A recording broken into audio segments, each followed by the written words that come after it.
ప్రార్థన చేసుకుందామండి. కళ్ళు మూసుకొని తల వంచండి. ప్రేమ కలిగిన ప్రభువా, కనికర సంపన్నుడా, మహోన్నతుడా, మహాగణుడా, ఈ ఉదయకాల వేళ నీ పిల్లలమైన మమ్మల్ని అందరినీ సంఘముగా సమూహముగా చేర్చి మిమ్మల్ని ఆరాధించుటకు, మీ వాక్కులు ధ్యానించుటకు మీరిచ్చిన సమయము సందర్భాలను బట్టి కృతజ్ఞతలైనా ఈ దినాన్ని చూడలేని మాకంటే గొప్పవారు ఎంతోమంది లోకాన్ని విడిచి వెళ్ళిపోయారు. అందులో భాగంగా తండ్రి, మరి దైవజనులు ప్రకాష్ గారు, అలాగే గంగులూరు పాకల దైవజనులు దాసు గారు, ఇలాగ ప్రభా ఎంతోమంది భక్తులు ఈ లోకాన్ని విడిచి మీ చెంతకు వస్తూ ఉన్నారు. మేము కూడా ఏదో ఒక దినం తండ్రి లోకాన్ని విడిచిపెట్టవలసిన వారమై ఉండి మరణాన్ని మనసును పెట్టి భక్తిగా, యథార్థముగా, నీతిగా, పరిశుద్ధంగా మీకు ఇష్టలైన పిల్లలుగా జీవించడానికి సాయం చేయండి. ఇది నా వాక్య ధ్యానంలో మీ సహాయాన్ని అర్థిస్తూ ఉన్నాం. సహాయపడండి, మహిమ పొందండి. యేసు నామములు ఈ ప్రార్థన అడిగి వేడుకుంటున్నాము తండ్రి, ఆమెన్. ప్రభునందు ప్రియమైన దేవుని వారలారా, కూడా వచ్చిన మీ అందరికీ మన ప్రభువును రక్షకుడైన యేసయ్య పేరట నా హృదయమార వందనాలు, శుభాలు తెలియజేస్తూ ఉన్నాను. బైబిల్లో నుండి మనం అనేకమైన పాఠాలు నేర్చుకుంటూ ఉన్నాం. అందులో భాగంగానే ఈ దినం కూడా ఒక పాఠాన్ని నేర్చుకుందాం, ఒక గ్రంథాన్ని ధ్యానం చేద్దాం. ఆ పాఠంలో భాగంగా ఓవరాల్గా సంక్షిప్తంగా ఒక గ్రంథం అంతటిని మనం ధ్యానం చేయబోతూ ఉన్నాం. కాబట్టి వీలైతే మీ మొబైల్స్ అన్నీ కూడా ఫ్లైట్ మోడ్లో ఉంచండి, లేదంటే సైలెంట్ మోడ్లో ఉంచండి. మనసు పెట్టి జాగ్రత్తగా వినాలని ప్రేమతో నేను అర్థిస్తూ ఉన్నాను. బైబిల్ ఓపెన్ చేద్దాం దయచేసి అందరూ. సామెతల గ్రంథం 11వ అధ్యాయము 20వ వచనం ఈరోజు మన వాక్య భాగంగా మనం చదువుకుందాం. సామెతల గ్రంథం 11వ అధ్యాయము 20వ వచనాన్ని మనం చదువుకుందాం.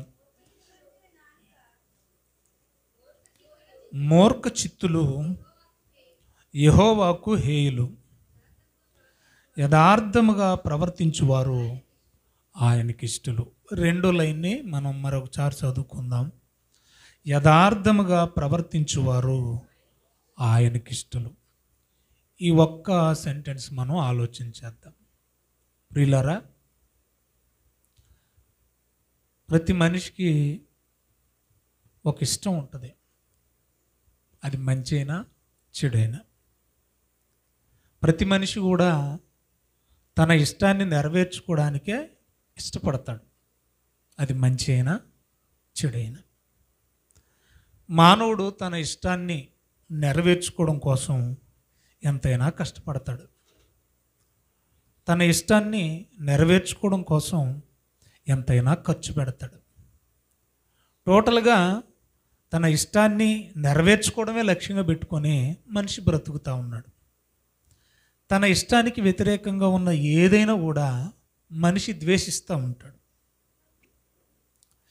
ఇక్కడ మనం గమనించాల్సిన విషయం ఏంటంటే, మనుషులందరికీ వ్యక్తిగతమైన ఇష్టాలు ఉంటే మానవులను సృజించిన దేవునికి ఇష్టం ఉండదా? ఉంది. ఆయన ఇష్టాలలో ఒకటి ఏంటంటే, దేవునికి మనందరి పట్ల ఒకటి కోరుకుంటున్నాడు. అదేంటంటే యథార్థత. అందరు చెప్పండి, యథార్థత. యథార్థంగా ఉండేవాళ్ళంటే దేవునికి చాలా ఇష్టం అంట. మీకు అర్థమైందా? యథార్థంగా ఉండేవాళ్ళంటే దేవునికి చాలా ఇష్టం. ఎట్ ద సేమ్ టైం లోకపరంగా కూడా మనం ఆలోచిద్దాం. యథార్థవంతులైతే దేవునికి ఇష్టమే, ఓకే. మరి యథార్థవంతులంటే లోకానికి ఇష్టమా అనేది ప్రశ్న. లోకంలో కూడా ఒక నానుడి, ఒక సామెత ఉంది. అదేంటంటే యథార్థవాది లోక విరోధి. అంటే యథార్థవంతుల్ని లోకం ఇష్టపడదు. మరొక మాట కూడా చెప్తాను ఇక్కడ సాహసించి, యథార్థవంతుల్ని లోకం అంత తొందరగా నమ్మదు కూడా. ఒకటి ఇష్టపడదు, రెండోది నమ్మదు. ఓకేనా? అది మీరెలా చెప్తారండి అని అంటే, యథార్థమైన మాటలు చెప్తే ఎవరు ఇష్టపడతారు చెప్పండి? అదే మాయ మాటలు చెప్తే. ఈరోజు లోకంలో ఎంతోమంది దొంగ బాబాలు, ఎంతోమంది దొంగ స్వామీజీలు, ఎంతోమంది దొంగ సేవకులు ఉన్నారు. అవునా కదా? అంటే దొంగలకి ఎక్కువ అట్రాక్ట్ అవుతున్నారు, దొంగల్ని ఎక్కువ ఇష్టపడుతున్నారు, మాయగాళ్ళని ఎక్కువ ఇష్టపడుతున్నారు.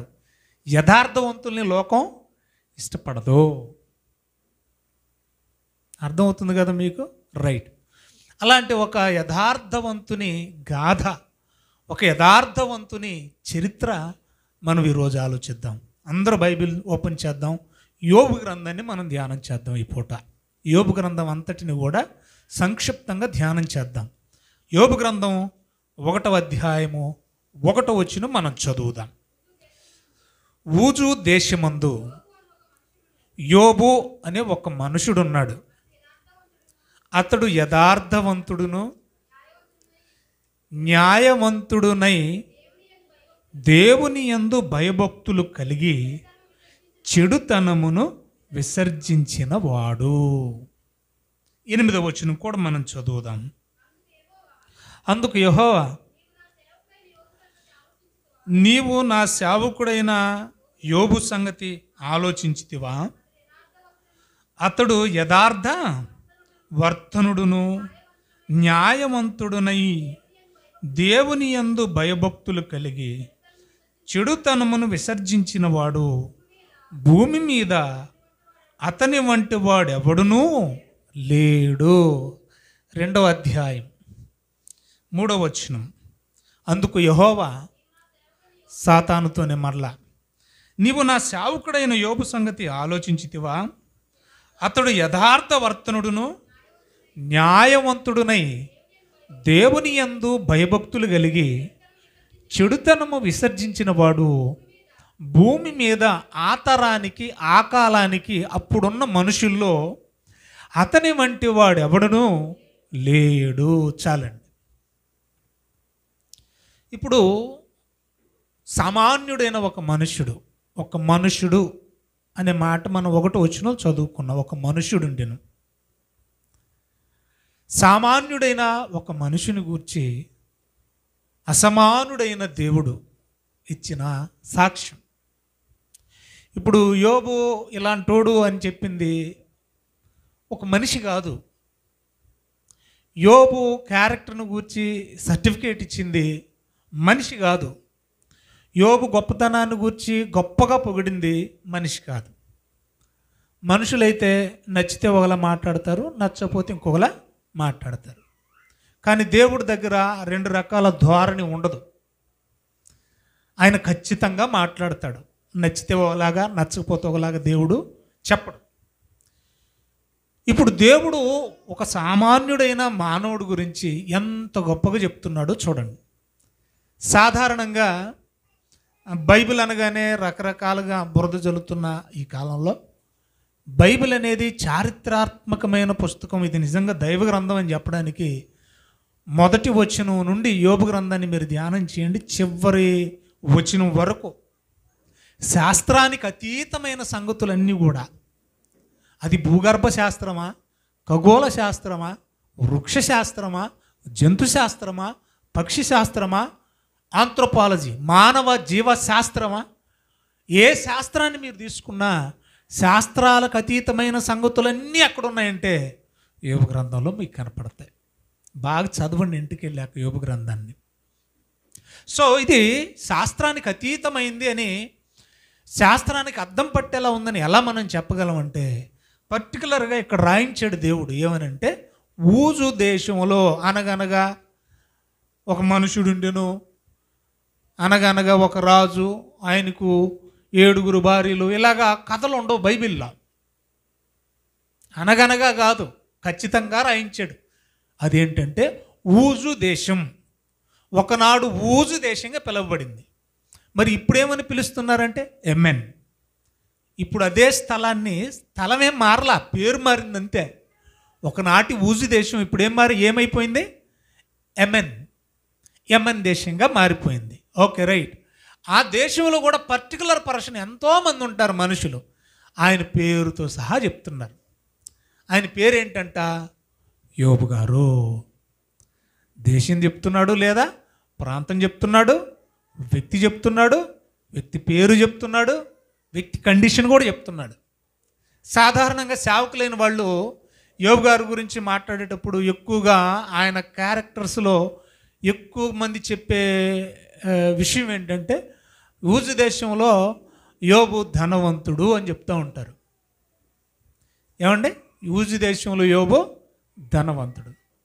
కానీ దేవుడు ధనవంతుడు అని ఆయన గురించి హైలైట్ చేసి చెప్పట్లా. ధనం కంటే గొప్పది మరొకటి ఉంది, దాని గురించి హైలైట్ చేస్తున్నాడు ఆయన. అందుకనే ప్రతిసారి స్టార్టింగ్లో యోబును గూర్చి చెప్పే ప్రతిసారి ప్రారంభంలో ఏమంటున్నాడు తెలుసా?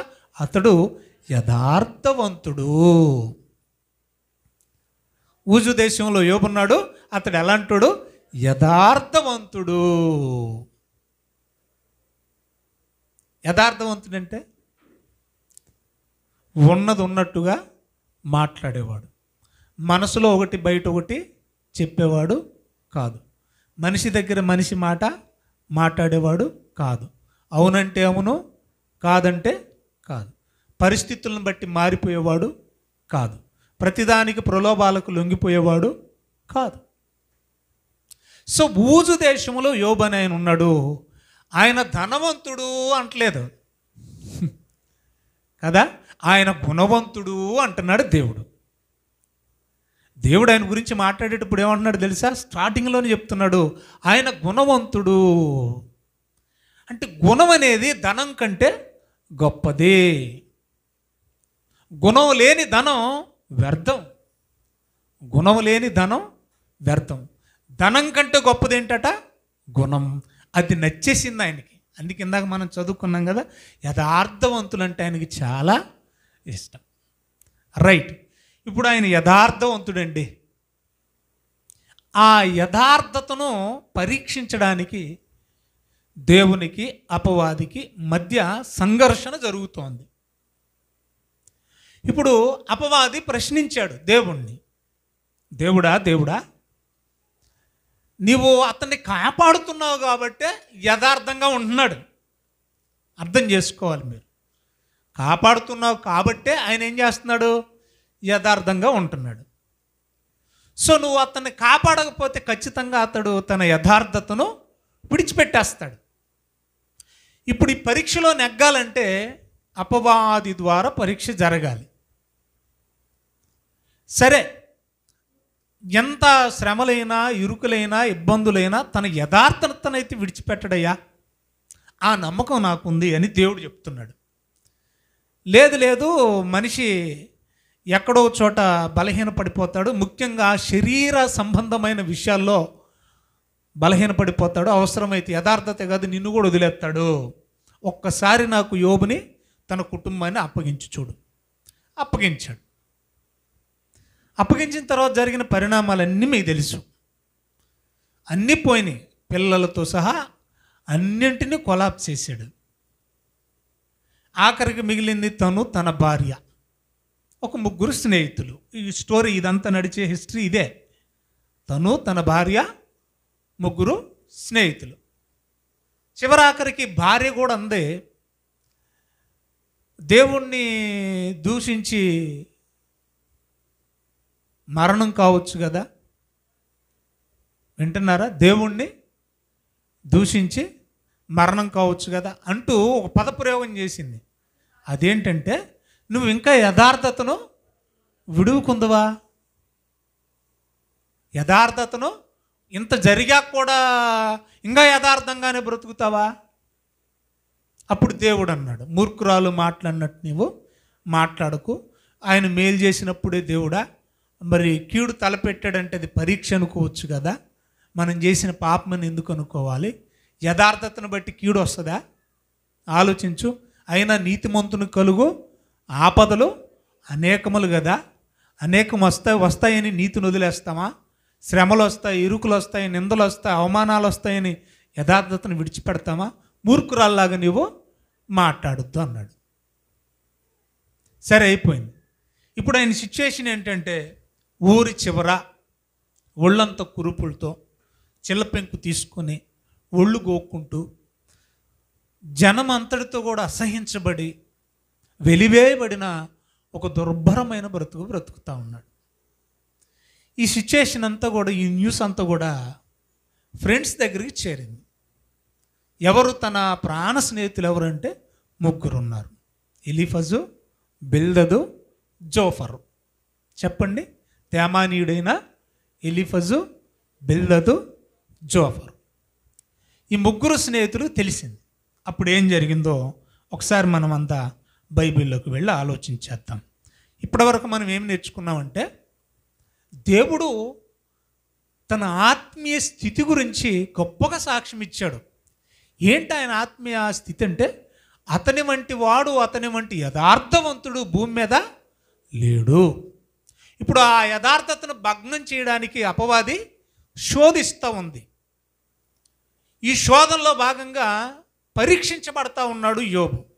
ఈ పరీక్షలో భాగంగా అంతా పోయినా కూడా భార్య ద్వేషించి, దూషించి, యథార్థతను విడిచిపెట్టి మరణం కమ్మన్నా కూడా కనీసం నోటి మాటతోనైనా దేవుణ్ణి నిందించలేదు. అలాగే బాధనైతే అనుభవిస్తున్నాడు తప్ప దేవుణ్ణి తోలనాడలేదు, దేవుణ్ణి నిందించలేదు. మరీ ముఖ్యంగా యథార్థతను మాత్రం విడిచిపెట్టడం.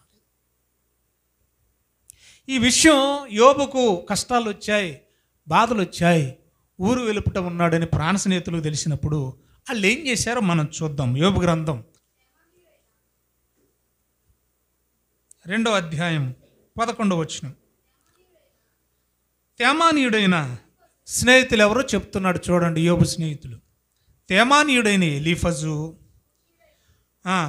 షూషీయుడైన బిల్దదు, నయమాతీయుడైన జోఫరాను యోబు ముగ్గురు స్నేహితులు అతనికి అనగా యోబుకు సంభవించిన ఆపదలన్నింటిని గూర్చి వినినవారై. అంటే న్యూస్ తెలిసిపోయింది, యోబు పరిస్థితి తెలిసిపోయింది, ఊరు వెలుపుట బాధపడుతున్నాడని. అతనితో కలిసి దుఃఖించుటకును అతన్ని ఓదార్చుటకును పోవాలనని వాళ్ళు ముగ్గురు మాట్లాడుకున్నారట. ఒరే, ఆపదల్లో ఉన్నప్పుడు ఆదుకునేవాడే నిజమైన స్నేహితుడురా. మరి మన స్నేహితుడు ఆవిడ ఇబ్బందుల్లో ఉన్నాడురా, మనం వెళ్ళి ఓదార్చాలి, ఆదరించాలి, బలపరచాలి. అన్నీ బాగున్నప్పుడే కాదు వెళ్ళేది, బాగోలేనప్పుడు కూడా మనం వెళ్ళాలి కదా. మంచివాళ్ళు కాదా ఈ స్నేహితులు? చెప్పండి, మాట్లాడండి. ఆలోచన బాగుంది కదా, మంచివాళ్ళు కాదనే తర్వాత చూద్దాం. ఆలోచన బాగుంది కదా. సాధారణంగా మనిషి అన్నవాడు అందరూ బాగుంటేనే వెళ్తాడు, బాగోలేకపోతే ఏమన్నా పెట్టాల్సి వస్తుందేమో, చాకరీ చేయాల్సి వస్తుందేమోనని కనీసం ఫోన్ కూడా చేయరు. సో ఇప్పుడు ఉన్న అలాంటి మనుషులతో పోలిస్తే ఈ స్నేహితులు బెటరే అనుకుంటున్నారట. ఆలోచించుకొని తమ తమ ఊర్లలో నుండి విడిచి యోబు దగ్గరికి వెళ్ళాలని ఆలోచించుకొని బయలుదేరి వచ్చారట. బయలుదేరి వచ్చేసరికి ఊరిలోకి ఎంటర్ అవుతున్న ఆ క్రమంలో 12వ వచనం, వారు వచ్చి దూరంగా నిలబడి కన్నులెత్తి చూశారట. అలా చూసినప్పుడు అతన్ని పోల్చలేక తమ వస్త్రములను చింపుకొని ఆకాశము తట్టు తలల మీద ధూళి చల్లుకొని ఎలుగెత్తి ఏడ్చిరి అని ఉంది. అంటే ఎట్టకేలకు యోబును కలుసుకున్నారు, కొంచెం దూరం నుండి చూశారు. యోబే, కానీ యోబు అందవికారంగా మారిపోయాడు. కనీసం పోలికలు కూడా గతంలో ఉన్నట్టు, మంచిగా ఉన్నప్పుడు, ఆరోగ్యంగా ఉన్నప్పుడు ఉన్న పోలికలు కూడా లేవు. పోల్చలేకపోయారు. అంటే మనం అంటాం గుర్తుపట్టలేని దశకు వెళ్ళిపోయాడు.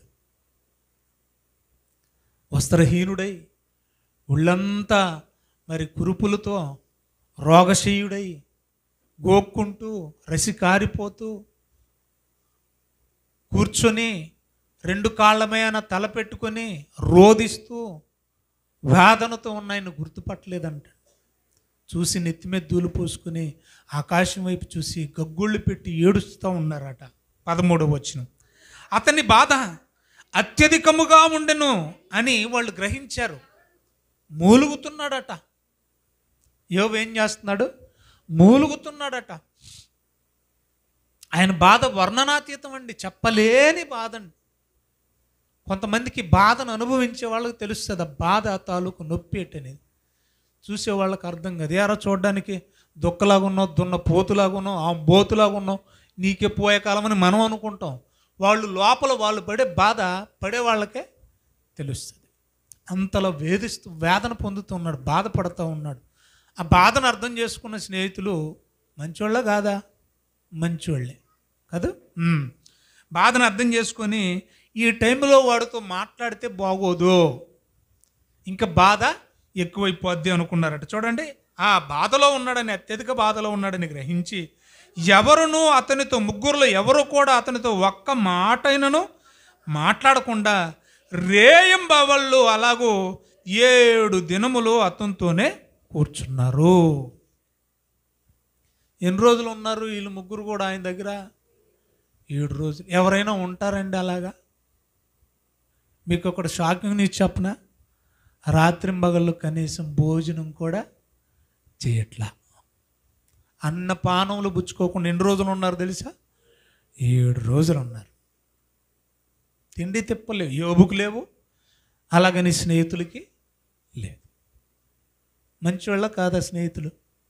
ఆటాడన్నమ్మా మంచివాళ్ళు. ఎందుకంటే మేము మాట్లాడితే ఆయనకి నొప్పి కలుగుద్దేమో, బాధ కలుగుద్దేమో, ఇంకా బాధ ఎక్కువైపోద్దేమోనని మౌనంగానే ఉన్నారట. పాపం ఆయన దగ్గరే కూర్చున్నారట.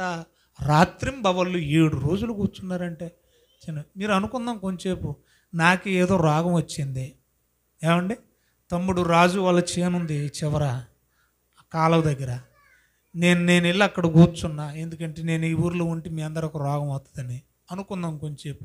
సంఘంలో ఎవరైనా వచ్చి నా దగ్గర ఒక వారం పాటు తిండి తిప్ప లేకుండా కూర్చుంటారా? మాట్లాడండి అమ్మా, కూర్చోగలరా?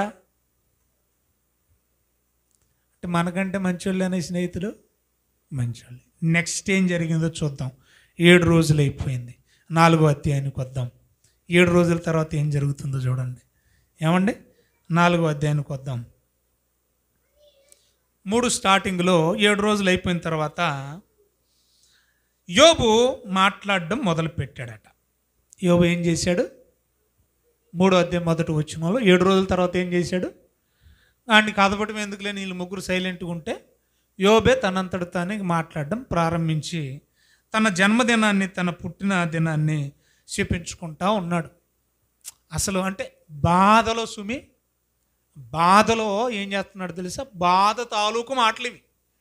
తాను తన జన్మదినాన్ని నిందించుకుంటున్నాడు. ఏమని? అసలు నేను మా అమ్మ కడుపు నుంచి పుట్టకపోతే నేను ఉండేవాడినే కాదు, నేను లేకపోతే అసలు ఈ బాధ అనేదే తెలియకపోను, అసలు నేను పుట్టకుండా ఉండుంటే బాగుండు కదా అని తన జన్మదినాన్ని, ఎవరిని నిందించట్లేదు సుమి, తన బాధ తాలూకు నొప్పి తాను నిందించుకుంటా ఉన్నాడు. అలా మాట్లాడుతూ ఉన్నప్పుడు 4వ అధ్యాయం మొదటి వచనం, తన బాధను ఏదో వెళ్ళబుచ్చుకున్న తర్వాత నాకు నెమ్మది లేదు, 26వ వచనం, సుఖం లేదు, విశ్రాంతి లేదు, శ్రమయే నాకు సంభవించున్నదని మాటలు ఆపేశాడు. ఎవరు ఆపారు? యోబు గారు. ఆయన ఆపిన తర్వాత ఇక స్నేహితుడు మాట్లాడడం మొదలెట్టాడు. ఎవరా స్నేహితుడు అంటే తేమాన్యుడైన ఎలీఫజు మాట్లాడడం స్టార్ట్ చేశాడు. ఏమని మాట్లాడుతున్నాడో చూద్దాం.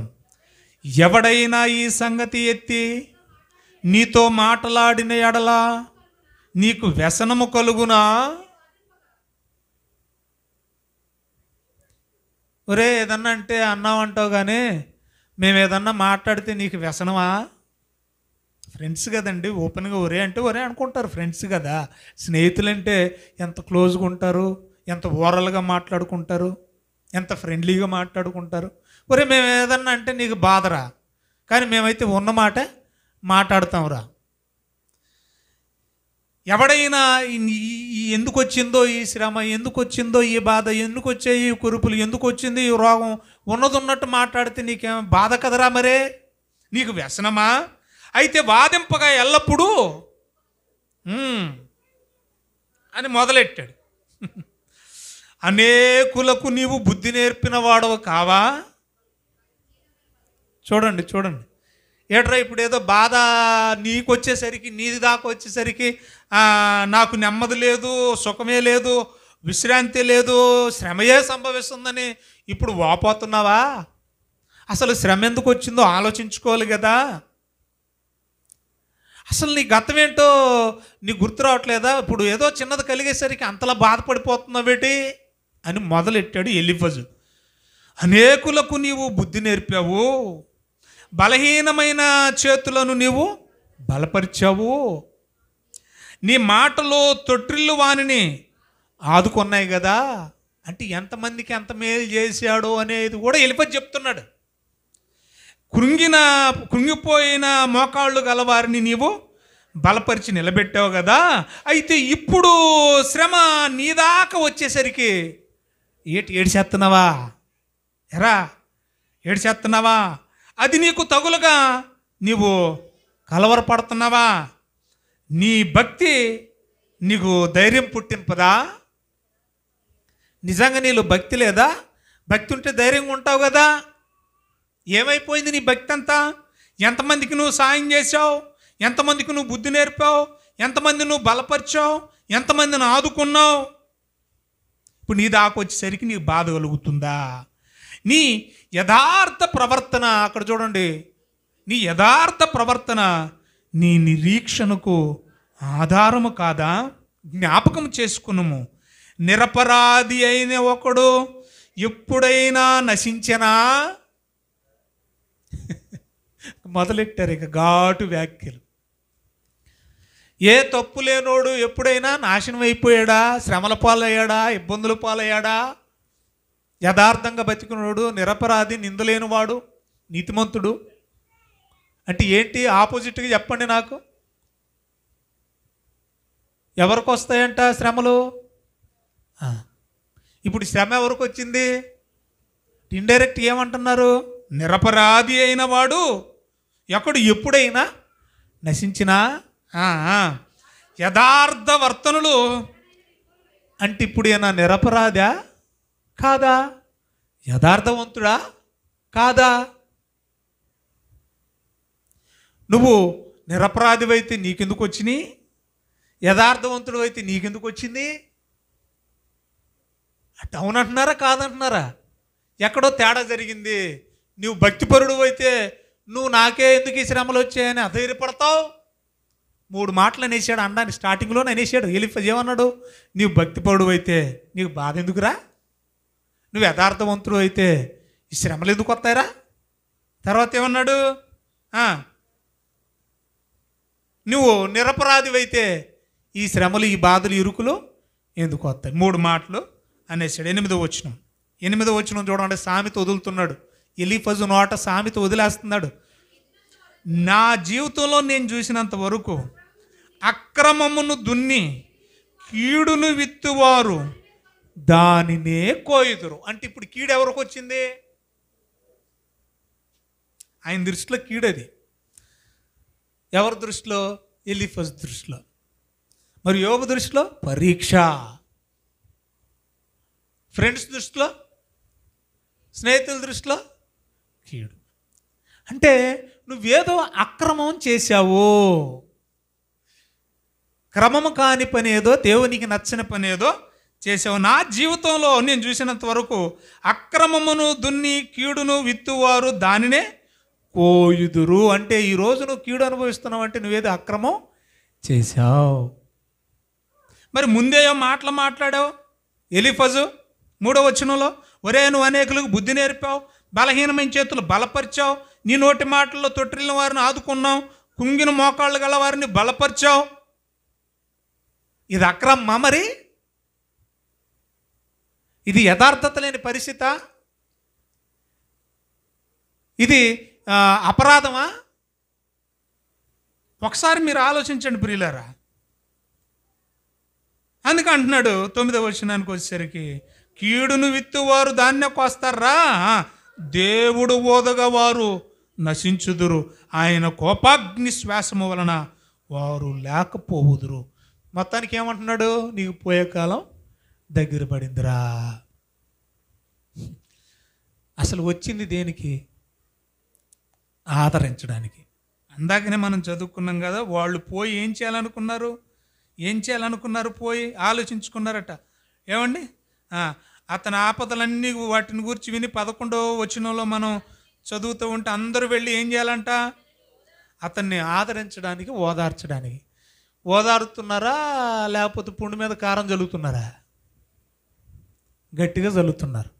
అంతటి తవ్వలేదు. 5వ అధ్యాయం 3వ వచనం ఇంకేమంటున్నాడు చూడండి దయచేసి. ఎలీఫజే కంటిన్యూషన్ అన్నమాట. మూఢుడు వేరు తన్నుట నేను చూచి ఉన్నాను, అయినను తోడననే అతని నివాస స్థలము శాపగ్రస్తమని కనుగొంటిని. అంటే ఏమంటున్నాడు? నువ్వు మూఢుడవు, నువ్వు మూర్ఖుడవు. మూర్ఖుడికి వెంటనే ఏమొస్తుందట? ఇలాంటి శాపమే తగులుద్ది. ఊరిలో గొప్పగా ఉన్నావు, ఊరు పెద్దగా ఉన్నావు, ఊరిలో మంచి సాక్ష్యం ఉంది, కానీ నువ్వు చూడబోతే ఊరు బయట శాపగ్రస్తమైన బ్రతుకుతున్నావు. అంటే ఊర్లో నువ్వు చేసిందంత భక్తి కాదు, నటన. యథార్థవంతుడిగా నటించావు, నిరపరాధిగా నటించావు, భక్తుడిగా నటించావు. నువ్వు వాస్తవానికి మూర్ఖుడు కాబట్టి నీకు ఈ శాపం వచ్చింది. చూడండి ఎలా రేగొడుతున్నారు ఈ పుండు. అంతటితో ఆగల. కొంచెం మనం ముందుకు వెళదాం. చూడండి 17వ వచనం. దేవుడు గద్దించు మనుషుడు ధన్యుడు కాబట్టి సర్వశక్తుడగు దేవుని శిక్షను. అంటే ఇది ఏంటంట? దేవుడి శిక్ష, దేవుడు పరీక్ష. ఏమనుకుంటున్నారు స్నేహితులు? దేవుడు తప్పు చేశావు యోబు నువ్వు, అందుకే దేవుడు నిన్నేం చేస్తున్నాడు? శిక్షిస్తున్నాడు అంటున్నారు వాళ్ళు. కానీ అది శిక్ష కాదు, మరేంటి? పరీక్ష. అర్థం కావట్లేదండి. అప్పుడప్పుడు మనం కూడా బాధపడుతూ ఉంటామండి. మన బాధలు ఎన్నో ఉంటే మన ప్రాణ స్నేహితులకి, మన ఫ్రెండ్స్కి చెప్పుకుంటాం. ఎందుకు తెలుసా? కనీసం వాళ్ళు ఓదారుస్తారని. ప్రాణ స్నేహితులు కూడా ఓదార్చట్లేదంటే ఇంకెవడికి చెప్పుకుంటాడు చెప్పండి? దేవుడికి చెప్పుకోవాలి. ప్రాణ స్నేహితులు కూడా ఓదార్చకపోగా మాటలతో నొప్పిస్తూ ఉన్నారు, మాటలతో గాయపరుస్తూ ఉన్నారు. ప్రియులారా, ఇంకా ముందుకు వెళితే మన జీవితాల్లో తటస్థించే కొన్ని సంభవాలు కూడా యోబుకి సంభవించాయి. మన జీవితాల్లో కూడా తటస్థిస్తూ ఉంటాయి కదా కొన్ని మాటలు. మర్చుకోక మాట చెప్పనా? మనం అన్యులుగా ఉన్న మనం ప్రభువుని నమ్ముకున్నాం అనుకోండి, మారు మనసు పొంది మార్గంలోకి వస్తే, నువ్వు దేవుణ్ణి నమ్ముకున్నావు, అందుకే మీ ఇంట్లో ఒకరు పోతే ఒకరికి రోగాలు. నువ్వు యేసుప్రభువు నమ్ముకున్నావు, అందుకే మీరు అప్పుల పాలయ్యారు. మీరు యేసుబాబు నమ్ముకున్నారు, మీకు ఏం మేలు జరిగిందని. మీరు యేసుబాబు నమ్ముకున్నారు, నమ్మని వాళ్ళకంటే గొప్పగా ఏమన్నా బతుకుతున్నారా? ఇలాంటి నిందలు, ఇలాంటి మాటలు కూడా యోబు మీద సంధించిన సందర్భాలు మనకు కనబడుతున్నాయి. ఈ జీవితం మన జీవితాలకు ఒక పాఠం కావాలి. అలా వాళ్ళు ఆయన్ని నిందిస్తూ ఉన్నారండి. ఇది నీకు శాపమే, అందుకే దేవుడు నిన్ను శిక్షిస్తున్నాడు, పడు, నువ్వేదో తప్పు చేసావు అంటూ ఉన్నారండి. ఇప్పటి వరకు మాట్లాడలేదండి. మనోడిని ఎంతవరకు అనాలో అన్నిచ్చాడు, అంతవరకు కాళ్ళ సొంతం తలక ఎట్టుకుని మూలుగుతా సైలెంట్గా ఉన్నాడు. ఎలీఫజు అనాల్సినవన్నీ అనేశాడు. ఇప్పుడు ఇక యోబు స్పందించాడు. యోబు మాట్లాడడం మొదలుపెట్టాడు. యోబు ఏమని మాట్లాడుతున్నాడో 6వ అధ్యాయానికి మనం వద్దామండి. 6వ అధ్యాయానికి రండి దయచేసి ప్రియులారా. ఇక దానికి యోబు ఇట్లని ప్రత్యుత్తరం ఇస్తూ ఉన్నాడు. ఈ 6వ అధ్యాయంలో 13వ వచనం నుండి మనం చదువుదాం. నాలో త్రాణ ఏమీ లేదు కదరా. వింటున్నారా? త్రాణ అంటే అర్థం ఏంటి? కనీసం మాట్లాడే శక్తి, ప్రాణం కూడా నాకు లేదురా, ఓపిక లేదురా, శక్తి లేదురా. నేను నా శ్వాస నేను పీల్చుకోవడానికి నాకు కష్టంగా ఉందిరా. ఇందుకు వచ్చారా మీరు వచ్చారన్న ఆనందం కంటే మీ మాటల వల్ల బాధ నాకు ఎక్కువైపోతుంది అంటున్నాడు. చూడండి, శక్తి నన్ను బొత్తిగా విడిచిపోయింది కదా, కృంగిపోయిన వాడను, సర్వశక్తుడగు దేవుని యందు భయభక్తులు మానుకొనినను సరే అనుకుందాం, సరే అనుకుందాం మీరు అన్నట్టే. అంటే స్టార్టింగ్లో అన్నాడు కదా, ఒరే నీ భక్తి ఏమైందిరా, నీకు నిజంగా భక్తి ఉంటే నీ భక్తి నిన్ను ధైర్యపరచదా, ఎందుకు భయపడుతున్నావు, ఎందుకు దుఃఖిస్తున్నావు, శ్రమలు నాకే ఎందుకు వస్తున్నాయి అనుకుంటున్నావు, నీ జన్మదినాన్ని ఎందుకు నిందిస్తున్నావు అంటే నీకు భక్తి లేదని మీరు అంటున్నారు కదా. సరే కొంచెంసేపు దేవుని యందు నాకు భయమే లేదనుకుందాం, ఆ భయము భక్తి లేకపోవడం వల్ల దేవుడే వదిలేశాడు అనుకుందాం, కొంచెంసేపు దేవుడే వదిలేశాడు అనుకుందాం మీరన్న ప్రకారంగానే. అయితే స్నేహితులైన మీరైనా దయ చూపించాలి కదరా, మీరైనా నా ఎడల దయ చూపించాలి కదరా. సరే తప్పే చేశాను అనుకుందాం, అయితే నన్ను అదే మాటలు మరలా రిపీట్ చేసి, ఒకవేళ నేను చేసి ఉంటే చేయలేదులేండి, అదే మాటలు పొడిసి ఇంకా నన్ను కుళ్ళబొడి చంపేస్తారా? పోనీ మీరైనా నా ఎడల దయ చూపించాలి కదా, దయగల మాటలు మాట్లాడాలి కదరా. ఎంత బాగా మాట్లాడుతున్నాడో చూడండి, అంత బాధలో కూడా స్నేహితులైన మీరు నాకు దయ చూపించాలి కదా. నా స్నేహితులు చూడండి ఏమంటున్నాడు, మీరు నిజంగా నా స్నేహితులు అంటారా, నాకే సిగ్గా ఉందరా రోయ్. మీరు నిజంగా నా స్నేహితులైతే మీరు ఎలాగైపోయారో తెలుసా, నా స్నేహితులు ఎండిన వాగు వలెను అన్నాడు. అది పేరుకు వాగే, దాంట్లో ఏమి లేవు చెప్పండి, నీళ్ళు లేవు. నీళ్ళు లేని వాగు వాగా, ఇంకేమన్నా నీళ్ళు లేని వాగు వాగైతేనేమి కాకపోతేనే. ఎందుకు ఈ పోలిక చెప్తున్నాడు చూడండి, నా స్నేహితులు ఎండిన వాగు వలెను, మాయమైపోవు జల ప్రవాహము వలెను నమ్మకూడని వారైరే. స్నేహితుడు అంటేనే నమ్మదగిన వాడు, అందుకనే రహస్యాలన్నీ ఎవరికి చెప్పుకుంటాం, ఎందుకంటే వాడు నమ్మదగిన వాడు, మా విషయాలు ఎవరికి చెప్పడు అని. కానీ వీళ్ళు ఏమైపోయారంట, ఈ ముగ్గురు స్నేహితులు తగని వారైపోయారు. నీళ్ళు లేని అంటే ప్రేమ లేని మనుషులు, ప్రేమ లేని స్నేహితులు అయిపోయారు, నీళ్ళు లేని వాగారు. ఇంకేమంటున్నారు చూడండి, మంచు గడ్డలుండుట వలనను హిమము వాటిలో పడుట వలనను అవి మురికిగా కనబడును. వింటున్నారా మీకు? ఏంటట, మంచు గడ్డలుండుట వలను హిమము వాటిలో పడుట వలను అవి మురికిగా కనబడును. వేసవి రాగానే అవి మాయమైపోవును, వెట్టక కలుగగానే అవి తమ స్థలమును విడిచి పోవును, ఆరిపోవును.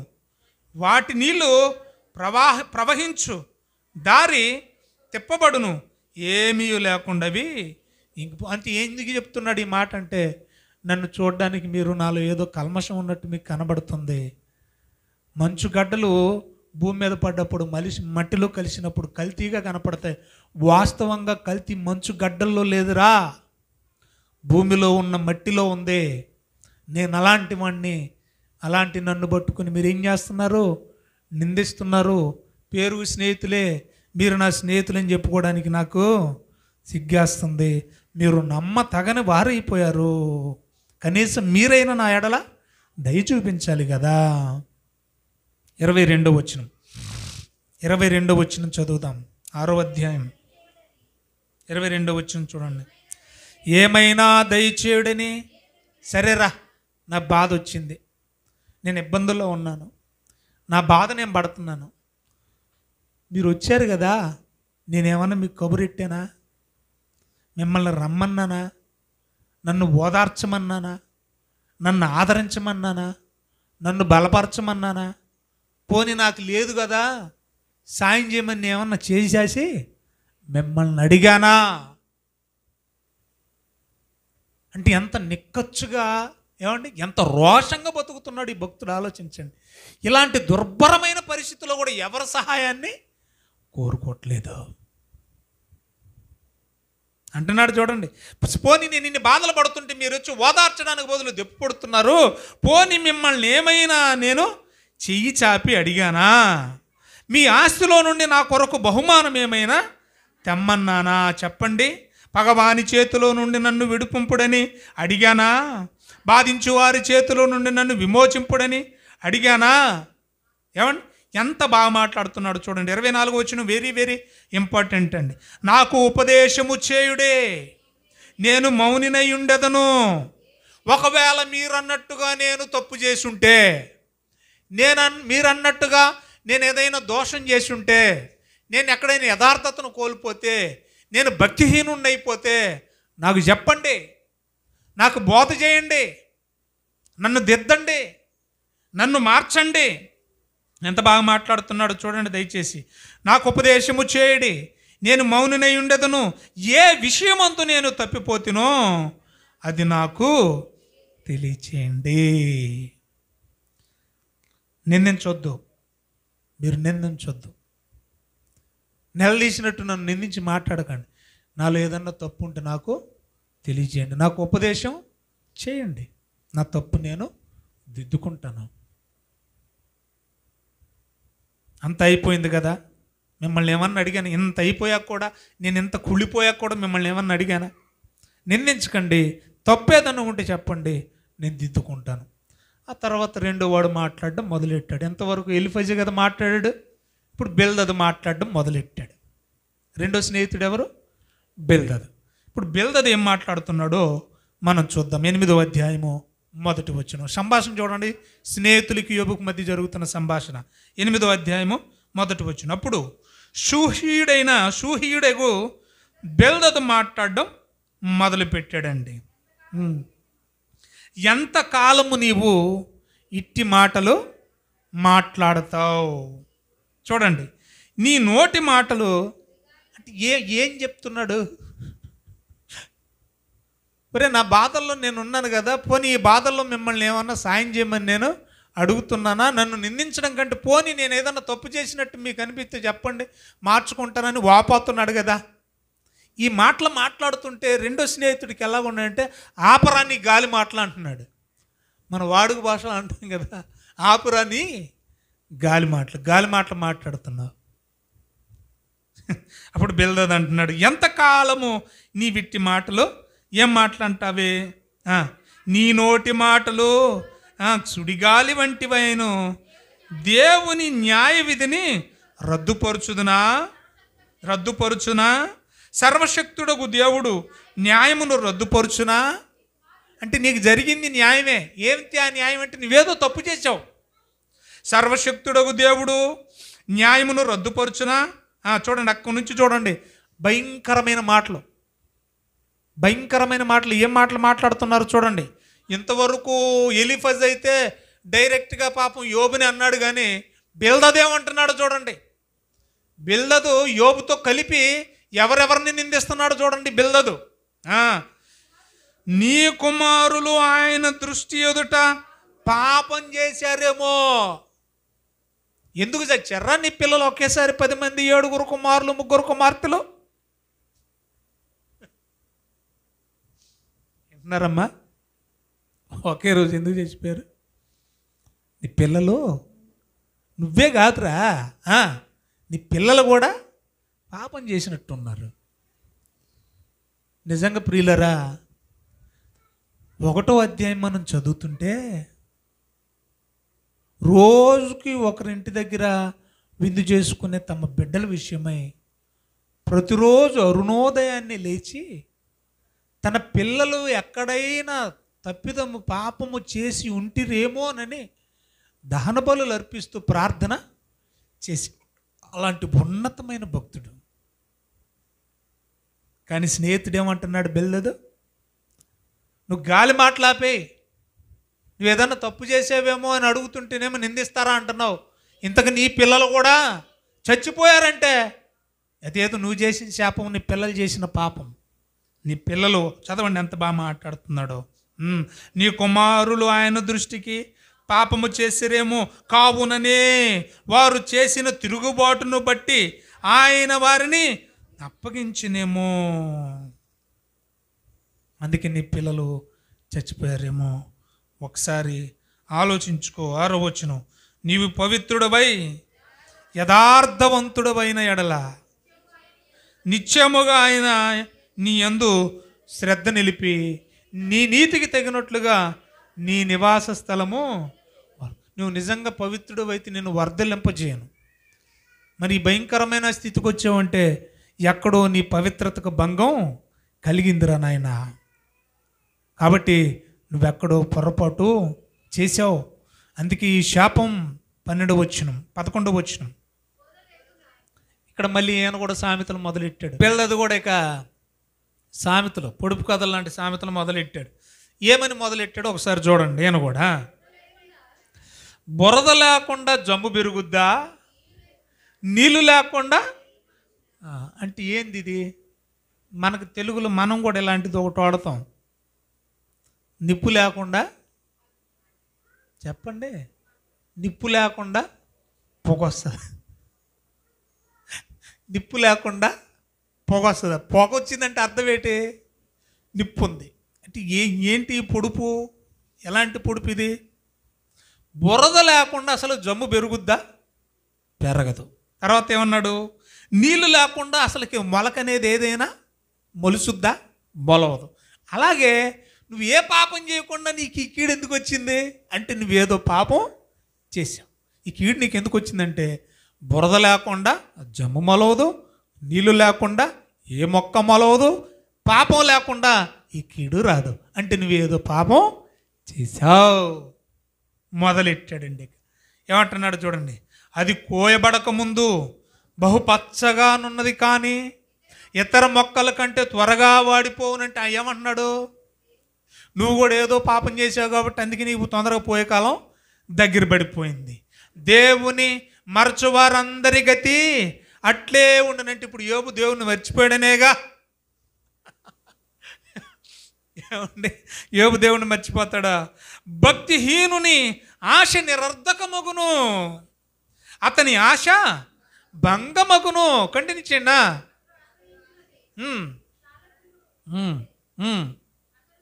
అతను తన ఇంటి మీద ఆనుకొనగా అది నిలువదు, అతడు గట్టిగా దాన్ని పట్టుకొనగా ఎండకు అతడు పచ్చిపట్టి బలీను. అతని తీగలు అతని తోట మీద అల్లుకొనును, అతని వేళ్ళు గట్టు మీద చుట్టుకొనును. రాళ్ళు గల తన నివాసము అతడు తేరి చూసును. దేవుడు అతని స్థలములో నుండి అతని వెళ్ళగొట్టిన ఎడల అది నేను నిన్ను ఎరుగను, ఎప్పుడు నిన్ను చూడలేదనను. ఎందుకు ఈ మాటలు చెప్తున్నాడు? దేవుడే నిన్ను ఊరిలో నుంచి బయటికి వెళ్ళగొట్టించాడు. ఊరు జనమే నిన్ను అసహించుకునే పరిస్థితి ఏర్పడింది. కారణం ఏంటంటే నీలో ఏదో లోపము ఉంది.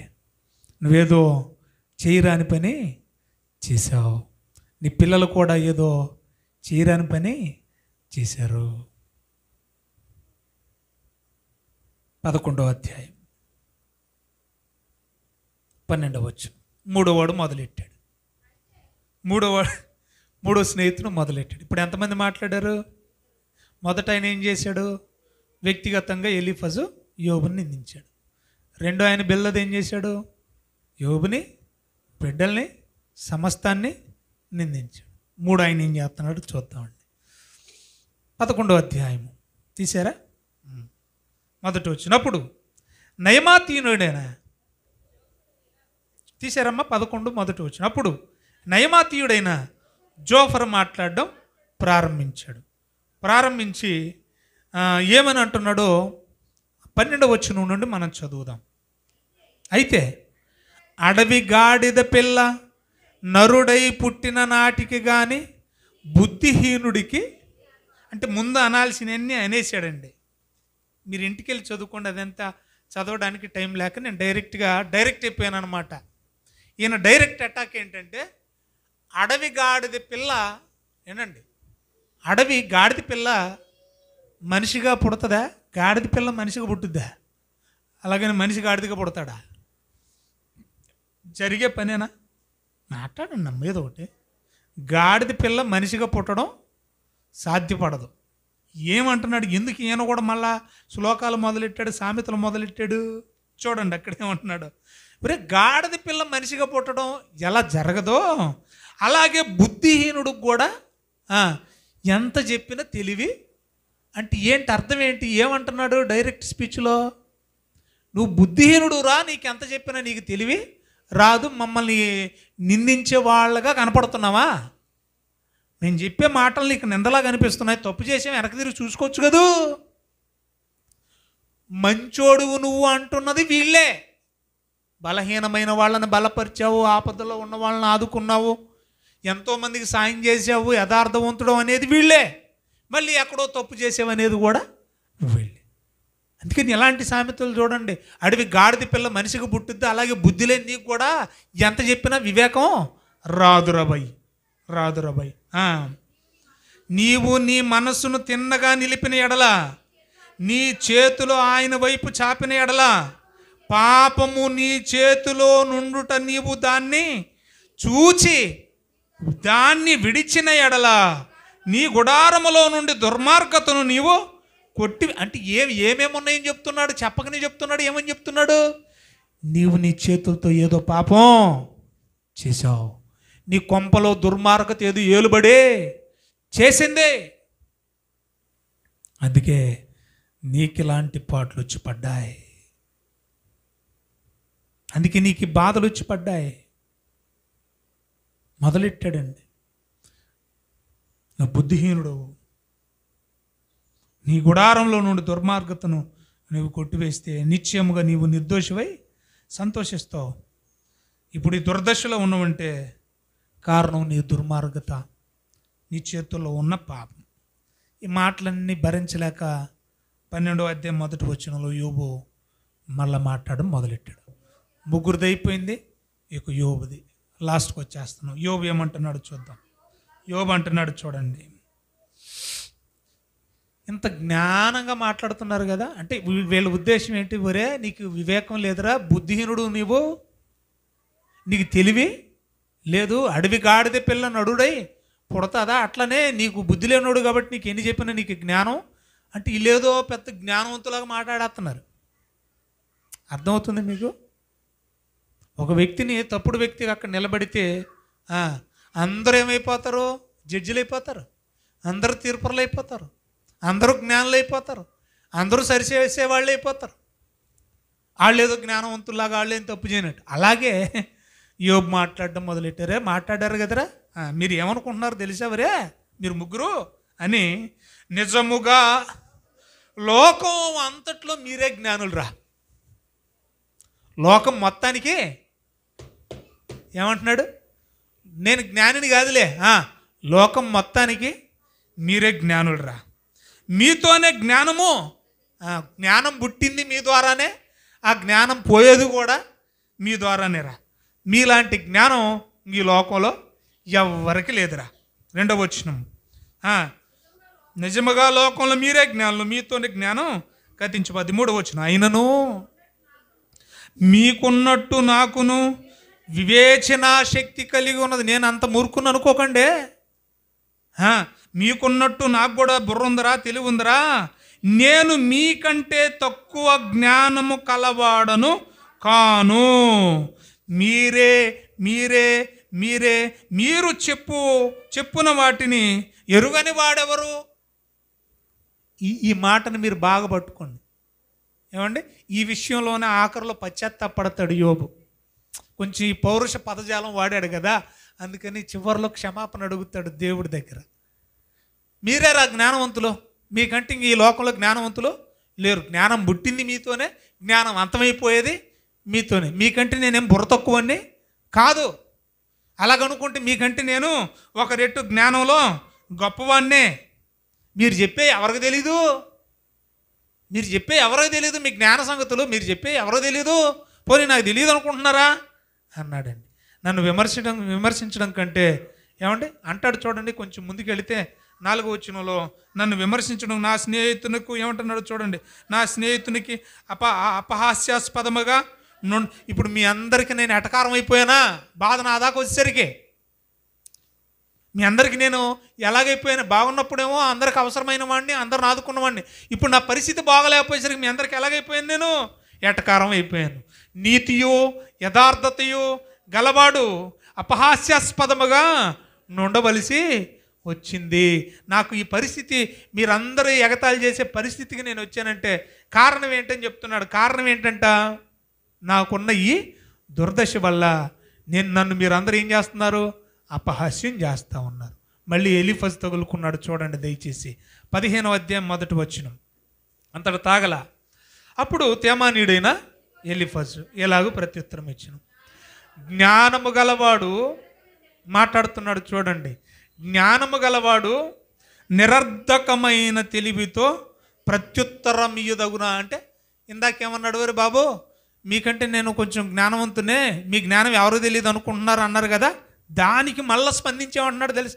నువ్వు జ్ఞానం గలవాడు అయితే అర్థం పర్థం లేని మాట మాట్లాడతావా అంటున్నారు. నువ్వు జ్ఞానం గలవాడిని అంటున్నావు, మేము చెప్పే మాటలు ఎవరికి తెలియదు అంటున్నావు. నువ్వు జ్ఞానం గలవాడు అయితే అర్థం పర్థం లేని మాటలు మాట్లాడతావా నీవు? తూర్పు గాలితో తన కడుపు నింపుకొనా? గాలితో ఎవడైనా కడుపు నింపుకుంటాడా? వ్యర్థ సంభాషణ చేత వ్యాజ్యమాడా దగునా? నిష్ప్రయోజనమైన మాటల చేత వాదింప అంటే, ఇప్పుడు యోబు మాట్లాడే మాటలన్నీ ఎలా కనపడుతున్నాయి? ఉపయోగం లేని మాటలుగా కనపడుతున్నాయి. నీవు భయభక్తులను వ్యర్థము చేయుచున్నావు. చెప్పకనే చెప్తున్నారంటే డైరెక్ట్గానే, నువ్వు దేవుని యందు భయభక్తులు ఎప్పుడో వదిలేసావరా. దేవుడు అంటే నీకు భయము లేదు, భక్తి లేదు, వ్యర్థము చేయుచున్నావు. చదవండి, దేవుని గూర్చిన ధ్యానమును హీనపరుచున్నావు. నీ మాటల వలన నీ పాపము తెలియబడుచున్నవే. నువ్వు పాపం చేసావని మేము ఎలా చెప్తున్నావు తెలుసా? నీ మాటలను బట్టే నువ్వు పాపం చేసావని తెలుస్తుంది మాకు. వంచకుల పలుకులు ఎటు వంచుకుడా యోబు? ఎవరిని వంచాడండి యోబు? వంచకుల పలుకులు. నేను కాదు, నీ మాటలే నీ దోషమును స్థాపించుచున్నవి, నీ పెదవులే నీ మీద అంటూ కొంచెం మనం ముందుకు వెళదాం. ఇలా మాట్లాడుతూ ఉన్నారు. భయభక్తులు వదిలేసావు, నువ్వేదో దోషం చేసావు, నీ మాటలే నీ పాపాన్ని చూపిస్తూ ఉన్నాయి. 16వ అధ్యాయం 1వ వచనం యోబు మళ్ళీ ప్రారంభించాడు. ఏమని? ఇట్టి మాటలు అనేకములు. ఇవన్నీ మాట్లాడుతూ, ఇలాంటి మీలాంటి మాటలు నేను చాలా విన్నాను రా, మీలాంటి మాటలు మీరు చెప్పేటువంటి మాటలు నేను చాలా విన్నాను. మీరేదో వచ్చి నన్ను ఓదార్తారు అనుకుంటే, మీరు వచ్చింది కూడా ఓదార్చడానికే వచ్చారు. కానీ మీరు ఓదార్చడం కంటే మీరు నేను మాటలు మాట్లాడుతుంటే, మీరు అందరూ మాట్లాడే మాటలకి మీరు ఓదార్పుకు కాదు, బాధకే కర్తలుగాను, ఆదరణకు మీరు కర్తలుగా నాకు కనబడతలేదురా. మీరేదో నన్ను ఓదారుతారని నేను అనుకుంటుంటే మీరేం చేస్తున్నారు? నన్ను చాలా బాధ పెడుతున్నారు. ఎంతగా అంటే ఊరందరూ అసహించుకున్నారు, కనీసం మీరైనా దగ్గర చేర్చుకుంటారు, ఆదరిస్తారు అనుకుంటే చెప్తున్నాడు. చూడండి తన గోడు ఎంతగా చెప్తున్నాడో చూడండి దయచేసి. 19వ అధ్యాయం 14వ వచనం నుండి 19వ అధ్యాయం 14వ వచనం నుండి. అయినను వారి కడుపులో వారి ఆహారము 14వ వచనం, నా బంధువులు నా యొద్దకు మీరు వస్తే కనీసం మీరన్నా వచ్చారన్న సంతోషం ఉంది. నా బంధువులు ఎలాగో రాలేదు, వచ్చినందుకు మీరేం చేస్తున్నారు? నా ప్రాణ స్నేహితులు మీరు కూడా నన్ను లేనిపోని మాట్లాడుతున్నారు. నా ఇంటి దాసదాసీలు నన్ను అసహించుకుంటున్నారు. నేను వారి దృష్టికి పరదేశినే ఉన్నాను. నేను నా పనివారిని పిలువగా వారు అసలుకి నేను ఒకసారి ఆర్డర్ ఎత్తేనే పరుగులెత్తేవాళ్ళు, ఇప్పుడు ఆర్డర్ ఎత్తే కనీసం నా మొహం చూసేవాళ్ళు కూడా నా స్వరం వినటానికి కూడా ఇష్టపడలేదు. నేను ఇప్పుడు బతిమాలాల్సి వస్తుంది, బాబో ఏదన్నా పెట్టండి ఆకలని, మంచినీళ్ళు ఇవ్వండి దాహమని ఇప్పుడు బతిమాల్సి వస్తుంది. నా ఊపిరి కూడా నా భార్యకి, నా శ్వాస నా భార్య వాసన చూడడానికి కూడా అసహ్యం వేస్తుందట. నేను కనిన కుమారులను నా వాసన నా పిల్లలు కూడా, చిన్న పిల్లలు సహా నన్ను తృణీకరిస్తున్నారు. నేను లేచుడు చూసిన బాలురు నా మీద దోషాలు పలుకుతున్నారు. నా ప్రాణ స్నేహితులందరికీ నేనేమైపోయాను? అసహ్యమైపోయాను. చదవండి. నేను ప్రేమించిన వారు నా మీద తిరగబడుతున్నారట. నా ఎముకలు నా చర్మానికి నా మాంసంతోనూ అంటుకుపోయి ఉన్నవి. దంతముల అస్థి చర్మము మాత్రము నాకు మిగిలింపబడి, అంటే అర్థం ఏంటి? పళ్ళు కళ్ళు తప్ప ఇంకేమీ కనబడాలి. మీరు గంటెల ప్రకాష్ అసలైన ప్రశ్న సిసలైన జవాబు అంటేనే ఆయన కనపడతాడు మనకి. అసలు ప్రవీణ్ పగడాల గారి కంటే ముందు కూడా మొదటి నుంచి కూడా ఒక అపాలజిస్ట్గా, మంచి సువార్థికుడుగా, మంచి నాయకుడుగా, సేవకుడుగా గంటెల ప్రకాష్ గారు ఉన్నారు. ఓకేనా? ఆయన చాలా డిబేట్లు చేశాడు. మొన్న ఆగస్టు 15 రాత్రి 11:50 48-49 నిమిషాలకు ఆయన కాలం చేశాడు. 25 ఏళ్ల నుంచి, దాదాపుగా 25 ఏళ్ల నుండి ఆయన కిడ్నీ సమస్యతో బాధపడుతున్నాడంట. కానీ ఎక్కడ ఆయన రోగం గురించి చెప్పుకోలే. అలాగని ఆయన సాక్ష్యంలో నేను విన్నాను, తండ్రి నాకున్న రోగాన్ని తీసేయమని ప్రార్థన చేయలేదంట. ఎందుకో తెలుసా? నువ్వు నా కోసం ప్రాణం పెట్టేశావు, ఇంక నువ్వు నాకు ఏదన్నా చెయ్యని అడగటానికి నాకు నోరు రావట్లా, కాబట్టి నన్ను బ్రతికుంచినంతకాలం నీ సాక్షిగా బ్రతుకుతా, నువ్వు పిలిస్తే, నువ్వు పిలిచినప్పుడు నీ దగ్గరికి వస్తానని బ్రతికాడట. ఎందుకు నేను ఈ సందర్భం చెప్పానంటే, అంత చక్కగా ఉన్న ఆయన ఇప్పుడు ఆ పెట్టెలో చూస్తే, ఆ ఫ్రీజర్లో చూస్తే అసలు బొగ్గలు చొట్టలు పోయి, కళ్ళు లోపలికి వెళ్ళిపోయి, ఎంత సన్నగాను బలహీనం అయిపోయాడు. ఏసన్న గారు కూడా అలాగే అయిపోయాడు, సన్నగా అయిపోయాడు. సేమ్ ఏసన్న గారి సిచ్యుయేషన్ ఈయనకు కూడా, ఆయనకు కూడా కిడ్నీ సమస్యలతో పాటు జాండీస్ వచ్చాయి, ఆయన కూడా అలాగే కాలం చేశారు. సో అదే బాధ చెప్తున్నాడు, నా చర్మం అంతా నా ఎముకలకు అంటుకుపోయింది, అస్థిపంజరం తప్ప ఏమీ మిగలలేదు. దేవుని హస్తము నన్ను మొత్తి ఉన్నదే. మీరు అనుకున్నట్టు నేను పాపం చేయలేదు, దేవుడు నన్ను పరీక్షిస్తున్నాడు. పాపమని మీరు ఎందుకు అనుకోవాలి? నా మీద జాలిపడుడి, నా స్నేహితులారా, నా మీద జాలిపడుడి. చాలండి, మీరు నన్ను ఇంకా ఇలాంటి మాటలు మాట్లాడి నన్ను ఇంకా బాధ వైపు నన్ను ఎందుకు తరుముతారు అని చెప్పేసి వాపోతా ఉన్నాడు. ప్రియులారా, 22వ అధ్యాయం 5వ వచనం నుండి, 22వ అధ్యాయం 5వ వచనం. ఇంకా వాళ్ళు వదలట్లేదండి. ఎలీఫజు మళ్ళా మొదలెట్టాడు, ఒరే నీ చెడుతనము గొప్పదరా, నీ దోషం మితిలేని దోషాలు చేసావు. నువ్వు ఎన్ని చేశాడంట, ఎన్ని పాపాలు చేశాడట? నువ్వేం లెక్క లేని పాపాలు చేసావు, అందుకే నీకు రోగం వచ్చింది. ఇంకా నిందిస్తూ ఉన్నారు, ఇంకా శపిస్తూ ఉన్నారండి. బాబు, నీ చెడుతనం గొప్పది, నీ దోషాలు మితిలేనివి, ఇవేమీ ఇయ్యకయే నీ సోదరుల యొద్ద నువ్వు తాకట్టు పుచ్చుకుంటువా. అంటే ఎవరిని అన్యాయం చేశాడంట?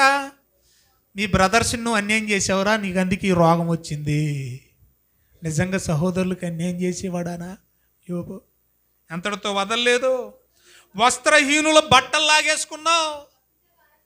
నిజంగానా? బట్టలు లేని వాళ్ళకి బట్టలు ఇచ్చాడా? బట్టలు లేని వాళ్ళ దగ్గర బట్టలు లాగేసుకున్నాడా? ఇంకా నిందిస్తున్నాడండి. దప్పి చేత ఆయాసపడిన వారికి నీలిగిపోతివే నువ్వు. ఆకలి ఉన్న వాళ్ళకి అన్నం పెట్టావా నువ్వు? బాహుబలము గల మనుషునికే భూమి ప్రాప్తించును, గనుడని ఎంచబడిన వాడు దానిలో నివసించును. విధవరాండ్రను వట్టి చేతులతో పంపేశావు కదరా నువ్వు నీ కొంపకొచ్చినప్పుడు. అయ్యి బాబు, ఎలాంటి మాటలండి!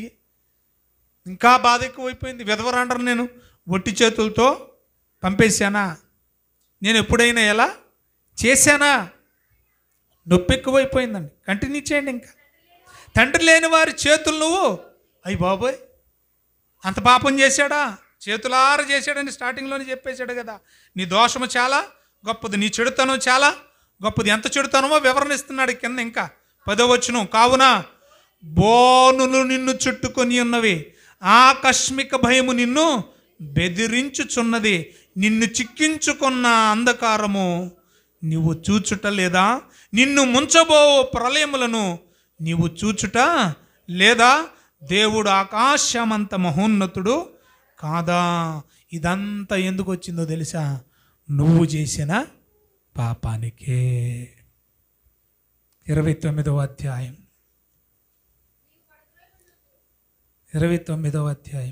2వ వచనం. ఇంక యోబు ఇంకోసారి మాట్లాడడం ఉపమాన రీతిగా ప్రారంభించాడు. రండి ముగించుకుందాం. పూర్వకాలముననున్నట్లు నేనున్న ఎడల ఎంత మేలు. బాగుంటుంది, మనకు కనిపిస్తుంది కదా. ఒరే ఒరే అవి తినకి ఈ తినకు క్యాన్సర్ వస్తుంది, అవి తినకి ఈ తినకు జబ్బులు వస్తాయంటే చెవితే అర్థం కాదు.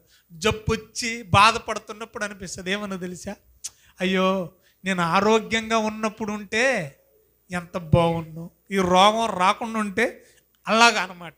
అలాగనుకుంటున్నాడు. ఏమి పూర్వకాలమున నేను ఎంత వైభవంగా ఉన్నానో అలాగుంటే ఎంత బాగుండు, దేవుడు నన్ను కాపాడుచుండిన దినములలో. అంటే అప్పట్లో కాపాడుతున్నాడంటే ఇప్పుడు వదిలేశాడనేగా, దేవుడే కావాలనే కదా దేవుడు అపవాదికి వదిలేశాడు పరీక్షించడానికి. యోబుకు బాగా అర్థమవుతుంది ఇదంతా. అందుకని నోటి మాటతోనైనా దేవుణ్ణి నిన్నించల పూర్వకాలం ఉన్నట్లు నేనుంటే ఎంత బాగుండు, దేవుడు నన్ను చుండిన దినములలో ఉన్నట్టు ఉంటే ఎంత బాగుండు. అప్పుడు ఆయన దీపము నాకు తలకు పైగా ప్రకాశించిన ఆయన తేజము వలన నేను చీకటిలో తిరుగులాడుచుంటిని. 6వ వచనం నుండి నేను పెట్టిన అడుగెల్లా నేతిలో పడెను. మనం అంటూ ఉంటాం కదా, మనం పట్టిందల్లా బంగారం అని. పూర్వకాలం మంది ఎలా ఉన్నాడంట, ఆయన పట్టిందల్లా బంగారమే. ఆయన తలపెట్టిన ఏ కార్యం ఫెయిలు అవ్వలేదంట. బండ నుండి నా నిమిత్తం నూనె పారేసిందే. పట్టణము గుమ్మం దగ్గర నేను వెళ్ళినప్పుడు రాజవీధుల్లో నా పీఠము సిద్ధపరచుకున్నప్పుడు యవ్వనులు నన్ను చూసి భయపడి దాక్కుని. ఒకప్పుడు ఆయన వైభోగం అంటే అది, జనాలు నన్ను చూసి భయపడేవారే. ముసలోళ్ళైనా నాకంటే పెద్దోళ్ళైనా నన్ను చూసి లేచి నిలబడేవాళ్లే. అధికారులు మాట్లాడడం మానేసి నోటి మీద ఏలేసుకుని యోబు వచ్చారంగా మనం ఏం మాట్లాడకూడదు అనేవాళ్లే. ప్రధానులు మాట్లాడడం మానేసేవాళ్లే నేను వచ్చానని. వారి నాలుక వారి అంగిలి అంటుకునినే. నా సంగతి చెవినబడిన ప్రతివాడు నన్ను అదృష్టవంతుడని ఎంచేవాళ్లే. నేను కంటబడిన ప్రతివాడు అంటే నన్ను చూసిన ప్రతివాడు నన్ను చూసి గొప్పగా సాక్ష్యం ఇచ్చినే. ఎలయనగా మొర్ర పెట్టిన దీనులను, తండ్రి లేని వారిని, సహాయము లేని వారిని నేను విడిపించానన్న సాక్ష్యం నాకుంటే బుద్ధి లేని స్నేహితులేంటి ఇలాంటి మాటలు మాట్లాడుతున్నారు. నశించుటకు సిద్ధమైన వారి దీవెన నా మీదకి వచ్చిన విధవరాండ్ర హృదయమును నేను ఎన్నో సహాయాలు చేసి సంతోషపెట్టానే. నేను నీతిని వస్త్రముగా ధరించుకుని వాడను కదా, అది నన్ను కూడా ధరించుకుందే. నా న్యాయ ప్రవర్తన నాకు వస్త్రముగా పాగాయనే. గుడ్డివారికి నేను కన్నులైతిని, కుంటివారికి నేను పాదాలైతిని, దరిద్రులకు నేను తండ్రిగా ఉంటిని. ఎరుగిన వారి వ్యాజ్యం వాళ్ళు ఎవరో నాకు తెలియకపోయినా నేను శ్రద్ధగా వారి మధ్య నుండి వారికి తీర్పు తీర్చి సమాధానపరిచి పంపానే. దుర్మార్గంగా ఎవడైనా ప్రవర్తిస్తే వాడి దవడపళ్ళు ఓడగొట్టానే. చూసారా, ఎవడైనా దోసుకుంటే దోపుడు సొమ్మంతా ఎవరైతే అన్యాయం అయిపోయారో వాళ్ళకి తిరిగి ఇప్పించానే. అప్పుడు నేను ఇట్లా అనుకుంటుని, నా గూటి యొద్దనే నేను చచ్చెదను, హంసవలె నేను దీర్ఘాయుష్యుడును. పోండ్రా, మీ ఇష్టం, మీరేమనుకుంటే అది అనుకోండి, యెహోవాయే మీకు తీర్పు తీర్చునుగాక. Final word. ఇక 42వ అధ్యాయానికి రండి. ముగింపుకు వచ్చేసాం మనం. యోబు గ్రంథం అయిపోతుంది. 42వ అధ్యాయము 1వ వచనం. అప్పుడు యోబు దేవుడికి అప్పగించేశాడు. ప్రభువా, వీళ్ళు నన్ను అర్థం చేసుకోవట్లేదు, నా ప్రాణ స్నేహితులు నన్ను దెప్పుతున్నారు, నాకు బాధ ఎక్కువైపోయింది నాయన. ఈ మాటల్లో నా స్నేహితులతో కొన్ని పరుష పదజాలాలు నేను వాడాను నాయన. నేనైతే ఏ తప్పు చేయలేదు, ఆ సంగతి నీకు తెలుసు. కానీ పరుష పదజాలాలు వాడడం కూడా తప్పేనాయన, నన్ను క్షమించు నాయన అని క్షమాపణ అడుగుతూ ఉన్నాడు దేవుణ్ణి. అప్పుడు యోబుతో దేవుడు మాట్లాడుతూ ఉన్నాడు. ఏమని? నీవు సమస్త క్రియలను చేయగలవనియో, నీవు ఉద్దేశించిన ఏదియో నిష్ఫలము కాదనియో, నేనిప్పుడు జ్ఞానము లేని మాటల చేత ఆలోచనను నిరర్ధకము చేయు వీడెవడు, అలాగును వివేచన లేని వాడనైనా నేను. అయ్యా, బుద్ధి లేక నేను వాళ్ళ దగ్గర కొన్ని పరుష పదజాలాలు వాడాల్సి వచ్చింది నాయన, నా బాధను బట్టి. వాళ్ళు అర్థం చేసుకోవట్లేదు కాబట్టి. ఏమీ నెరుగక నా బుద్ధికి మించిన సంగతులు నేను మాట్లాడాను నాయన. అలాగా పౌరుష పదజాలాలు వాడడం కూడా బుద్ధి లేనితనమే నాయన. నన్ను మన్నించు. నేను మాటలాడగోరుచున్నాను, దయచేసి నా మాట ఆలకించు. నువ్వు నాకు న్యాయం చేయి నాయన. ఒక సంగతి నేను అడిగేదను, దాన్ని నాకు తెలియచేయి నాయన. 5వ వచనం, వినికిడి చేత నిన్ను గూర్చిన వార్త నేను వింటిని, అయితే ఇప్పుడు నేను కన్నులార నిన్ను చూస్తున్నాను నాయన. కావున నన్ను నేనే అసహించుకుని ధూళిలోను బూడిదలోను పశ్చాత్తాపడుచున్నాను. టోటల్గా యోబు ఏం చేస్తున్నాడు? నేను అలా తొందరపడి మాట్లాడకుండా ఉండాల్సిందే. సరే, వాళ్ళు అంటే అన్నారు, మౌనంగా ఉండుంటే గౌరవంగా ఉండేది కదా. కొన్నిసార్లు మౌనం కూడా యెహోవాకు స్తుతి చెల్లించినట్లే కదా. పశ్చాత్తాపడుతూ ఉన్నాడు. అప్పుడు యోబుతో దేవుడు మాట్లాడుతున్నాడు చూడండి. యెహోవా యోబుతో ప్రార్థన విన్నాడు, పశ్చాత్తాప ప్రార్థన అంటున్నాడు చూడండి. ఆయన తేమానీయుడైన ఎలీఫజుతో ముందు స్నేహితులతో చెప్తున్నాడు, నా సేవకుడైన యోబు పలికినట్లంటే ఆయన పశ్చాత్తాపడ్డాడు. మీతో ఏదో పౌరుష పదజాలాలు వాడినందుకు వాస్తవంగా అతను ఏ తప్పు చేయలేదు. అతను నేను పరీక్షకు అప్పగించాను, అది నాకు తెలుసు, యోబుకు తెలుసు. మీరు వచ్చి కెలకడం వల్ల ఆయన పౌరుష పదజాలాలు, ఆ పౌరుష పదజాలాలు కూడా పడుతున్నాడు. కానీ మీరు ఇంకా ఆయన్ని దెప్పు పొడుస్తున్నారా యోబుని? నా సేవకుడైన యోబు పలికినట్లు మీరు నన్ను గూర్చి యుక్తమైనది పలకట్లేదు. నా కోపము నీ మీదను నిద్ర. మొత్తం స్నేహితులు ఎంతమంది? 3. ఎవరితో చెప్తున్నాడు ఈ మాట? మొదట సంభాషణ ప్రారంభించిన ఎలీఫజుతో. ఓ ఎలీఫజు, నువ్వు 2 స్నేహితులు యోబు పలికినట్లు యుక్తముగా పలకలేదు. మీ నోటి మాట సరిగ్గా లేదు. మీరు ఓదార్చడానికి వచ్చిన వాళ్ళు అయితే ఇలాంటి పనికిమాల మాటలు మాట్లాడేది అర్థం చేసుకోవాలిగా. అదేదో పాపమని ఎందుకో అనుకుంటున్నారు మీరు? పరీక్ష అనుకోవచ్చుగా. పాపం చేశాడు, యోబు చేశాడు, పిల్లలు చేశారు, ఇలాగ దెప్పకపోతే అది నేను వాడికి పెట్టిన పరీక్షని మీరు ఎందుకు అనుకోవట్లేదు? మీ మాటలు, మీ ఆలోచనలు యుక్తముగా లేవు. నా కోపము నీ మీదను నీ 2 స్నేహితుల మీదను మండింది. మీరు పాపం చేశారు. ఎలాగంటే ఒక పాపము చేయని యథార్థవంతుణ్ణి మీరు పాపిగా చిత్రీకరించారు. సో యథార్థవంతుని పాపిగా ఎంచడమే పెద్ద పాపం. మీరు చేసిన స్నేహితులారు, మీ 3 చేసిన పాపానికి ప్రాయశ్చిత్తం ఆ యోబు ద్వారానే నేను మీకు కలిగిస్తాను. కొర్రెపిల్లల్ని తీసుకెళ్ళండి, పొట్టెలి పిల్లల్ని తీసుకెళ్ళండి, యోబు దగ్గరికి వెళ్ళి ప్రాయశ్చిత్తం చేసుకోండి. తిరిగి చివరికి ఎవరి దగ్గరికి పంపించాడు వెళ్ళని? ఎవరైతే అసహించుకుంటున్నారో ఆ యోబు దగ్గరికే చెప్పండి, స్నేహితుల్ని పంపించాడు. తర్వాత మీరు ఇంటికి వెళ్ళి చదువుకోండి, బైబిల్ మూసేస్తున్నాను. అప్పుడు వెళతారు, యోబు ప్రార్థన చేస్తాడు, వారి పాపాలని క్షమిస్తాడు. దేవుడు శత్రువులను సైతం మిత్రులుగా మార్చే దేవుడు. ఆ తదుపరి 2 అంతల దీవెనలు, 2 అంతల ఆశీర్వాదాలు. ఇప్పుడు ఒక మంచి మాట చెప్పి ప్రార్థన చేసుకుందాం. చూడండి, అందరూ బైబిల్ ఓపెన్ చేద్దాం. యథార్థవంతులు అంటే ఆయనకి ఇష్టలు కదా. చూడండి, మత్తయి సువార్త 27వ అధ్యాయము 43వ వచనం. మత్తయి సువార్త 27వ అధ్యాయం 43వ వచనం.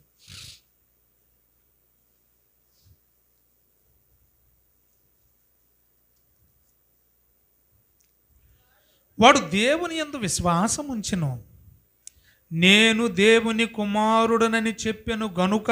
అక్కడి నుంచి చూడండి, ఇక ఆయనకిష్టుడైతే ఆయన ఇప్పుడు వానిని తప్పించును. ఆయనకిష్టుడైతే దేవుడు ఏం చేస్తాడట? మనం ఏం చదువుకున్నాం? మనం సామెతల గ్రంథంలో స్టార్టింగ్లో 11:20లో యథార్థవంతులు అంటే ఆయనకి చాలా ఇష్టం అంట. ఇప్పుడు యథార్థవంతుడు ఎవరు? యోబు. యథార్థవంతుడికి, నీతిమంతుడికి ఎన్ని వస్తాయంట కలుగు ఆపదలు? అనేకం. ఆయనకి ఇష్టలైతే, ఆయనకి యథార్థవంతులైతే దేవుడు ఏం చేస్తాడంట? ఏం చేస్తాడని వ్రాయబడింది? ఆయనకిష్టులైన వారిని, ఆయనకి యథార్థంగా బ్రతికే వారిని ఆయన ఏం చేస్తాడు? వచ్చిన శ్రమల నుంచి, ఆపదల నుండి, నిందల నుండి, అవమానాల నుండి ఏం చేస్తాడు? తప్పిస్తాడు. ఎవరైతే నిందిస్తారో నువ్వు అలాంటోడు అంట, ఇలాంటోడు అట, అది చేసేవాట, ఇది చేసేవాట అని, నిన్ను తోలనాడిన వాళ్ళని దేవుడు ఏం చేస్తాడు? చివరికి నీ దగ్గరికే రప్పిస్తాడు. కనుక ప్రియులారా, యథార్థవంతులు అంటే దేవునికి ఇష్టం. ఆ యథార్థవంతులకు వచ్చే ఆపదలన్నింటి నుండి ఆయన తప్పిస్తాడు. యథార్థంగా బ్రతకడం నేర్చుకోండి. ఎట్టి పరిస్థితుల్లో కూడా యథార్థతను మనం విడిచిపెట్టొద్దు. మనలో కల్మషం ఉండకూడదు, మనలో లోపకారితనం ఉండకూడదు, లోపల ఒకటి బయట ఒకటి ఉండకూడదు. మన మాట అవునంటే అవును, కాదంటే కాదు. కష్టం వచ్చినా కూడా మనం యథార్థతను విడిచిపెట్టకూడదు. ప్రాణం పోయినా కూడా యథార్థతను మనం విడిచిపెట్టకూడదు. ఎందుకు అనంటే నువ్వు నమ్ముకున్న దేవుడు యథార్థవంతుడు. కీర్తనల గ్రంథం 18వ అధ్యాయము 30వ వచనం. కీర్తనల గ్రంథం 18వ అధ్యాయము 30వ వచనం. నీ దేవుడైన యెహోవా, నీ దేవుడు చదవండి, దేవుడు యథార్థవంతుడు అంటాడు ఆయన. ఎప్పుడు అదే మాట. నేను పరిశుద్ధుని కనుక మీరు నేను యథార్థవంతుడిని. 18:30 చదువుకుని దేవుడు ఎవరట? యథార్థవంతుడు. మరి మనం ఎలాగ ఉండాలి? యథార్థవంతులుగానే ఉండాలి, బ్రతకాలి, చావాలి. అట్టి కృప దేవుడు మనకు అనుగ్రహించునుగా. కళ్ళు మూసుకొని తల్ల వంచండి. చెప్పబడిన వాక్యాన్ని బట్టి వాక్య ఫలింపు కోసం క్లుప్తంగా మీలో ఒకరు ప్రార్థించండి. ఆ తదుపరి ప్రభు బల్లలోకి మనం వెళదాం. ప్రార్థన.